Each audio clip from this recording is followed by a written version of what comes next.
சகோதரர்களே, சொருக்கமாக இருந்தாலும் அங்கேயும் இன்பமாக சந்தோஷமாக இருக்க வேண்டுமாக இருந்தால் அங்கேயும் மனைவி இருக்க வேண்டும் என்ற ஒரு உதாரணத்தை, என்ற பெரிய ஒரு பாடத்தை அல்லாஹு தாலா அன்றைக்கு நிகழ்த்தி காட்டினார்.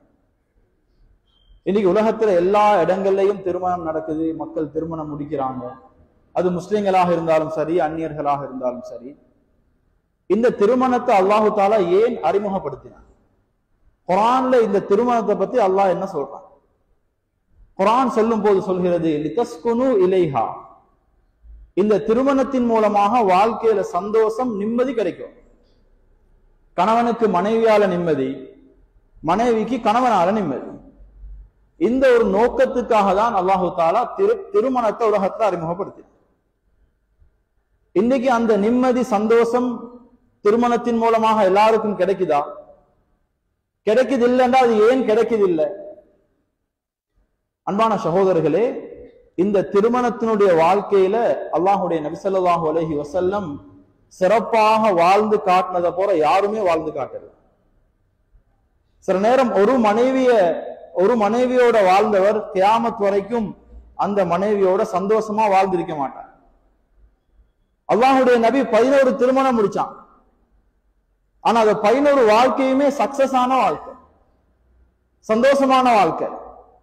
எனவே ஒருத்தருடைய வாழ்க்கைக்கு நிம்மதி சந்தோஷம் வேணுமாக இருந்தால் நபியோட வாழ்க்கையை பார்க்கும்.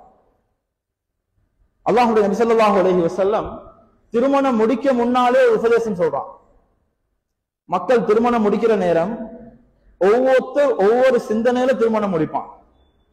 சிலவங்க கல்யாணம் முடிப்பாங்க, அந்த பெண் நல்ல அழகான ஒரு பெண், எனவே அந்த பெண்ணை திருமணம் முடிக்கணும் என்று ட்ரை பண்ணி திருமணம் முடிப்பான். இன்னும் சிலர்கள் திருமணம் முடிக்கிற நேரம் அந்த பெண்ணுக்கு காணி பூமி இருக்காம், சல்லி இருக்காம், வாகனம் இருக்காம், நல்ல இடம் என்று பணத்துக்காக சிலவங்க திருமணம் முடிக்கிறான்.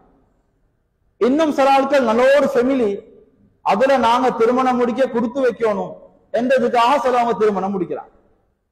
அல்லாஹுடைய நபி ஸல்லல்லாஹு அலைஹி வஸல்லம் சொல்றாங்க, அல்லாஹ் எதிர்பார்க்கிற நிம்மதியும் சந்தோஷமும் இந்த நோக்கங்களோட யாரு திருமணம் முடிச்சாங்களோ அவங்களுக்கு கிடைக்காது. நபி அவங்க சொன்னாங்க, அவனோட வாழ்க்கையில நிம்மதி சந்தோஷம் திருமணத்தின் மூலமாக வேணுமாக இருந்தால் ஃபல்ஃபர் பிதாத்தித் தீன், நீங்க செலக்ட் பண்ணக்கூடிய பெண் அவ மார்க்கமுள்ள ஒரு பெண்ணாக இருக்கும். அந்த புள்ள நல்ல மார்க்கமாம், அவனோட வீட்டுல நல்ல தீனாம், அந்த புள்ள ஹிஜாப் இல்லாம வெளியே போறலையாம், இப்படி ஒரு காரணம் உங்களுக்கு மாட்டினா அந்த பெண்ணை மிஸ் பண்ண வேணாம், திருமணம் முடிங்க, அவனோட வாழ்க்கையில வெற்றி. இதை விட்டு போட்டுட்டு நீங்க வேற நோக்கங்களை செலக்ட் பண்ணி திருமணம் முடிப்பீங்கன்னா நீங்க மண் கவ்வ வேண்டி வரும் என்றத அல்லாஹுடைய நபி ஸல்லல்லாஹு அலைஹி வஸல்லம் திருமணம் முடிக்க முன்னாலே சொல்லிட்டான். அன்பான சகோதரர்களே, சில நேரம் கணவன் பெண்கிட்ட பார்க்கிற அழக, இல்லாட்டி சல்லிய, இல்லாட்டி வசதிய, ஆனா அல்லாஹு தாலா 2 பேரின் மூலமாக ஒரு குழந்தையை கொடுக்க இருக்கிறான். அந்த குழந்தைக்கு உம்மா பசந்தா இருக்கணும், உம்மா சல்லிக்காரியா இருக்கணும், உம்மா பெரிய ஒரு ஃபெமிலியா இருக்கணும் என்றது அந்த பிள்ளைக்கு தேவையில்லை. அந்த பிள்ளைக்கு தேவை ஏண்ட உம்மா ஒரு சிறந்த உம்மாவா இருக்கும். அந்த பிள்ளையோட எதிர்காலம் சிறந்த எதிர்காலமாக வாரத்துக்கு அந்த தாய் மார்க்கம் உள்ளவளா இருக்கும். அல்லாஹுடைய நபி ஸல்லல்லாஹு அலைஹி வஸல்லம் திருமணம் முடிக்க முன்னால பெரிய ஒரு உபதேசம் சொன்னான். இதோட சேர்த்து சொன்னாங்க, உங்களோட குழந்தைய சுமக்கக்கூடிய பெண் யார் என்றதை முச்சம் தேர்வு செய்யுங்க. அவ அழகானவளா, வசதி உள்ளவளா, பணம் உள்ளவளா, அந்தஸ்து உள்ளவளா என்றதை பார்க்காதீங்க. உங்களோட குழந்தைய சிறந்த முறையில வளர்க்கக்கூடிய தாயா என்றதை பார்த்து திருமணம் முடிங்க என்று சொன்னான். கல்யாணம் முடிக்கவே இல்லை, குழந்தை தரிக்கவும் இல்லை. இப்ப அல்லாஹுடைய நபி சொல்றாங்க, திருமணம் முடிக்கிறதாக இருந்தால் அவங்களோட பிள்ளைய யோசிச்சு, அதாவது உங்களுடைய திருமணத்தை முடிங்கன்னு சொல்ற.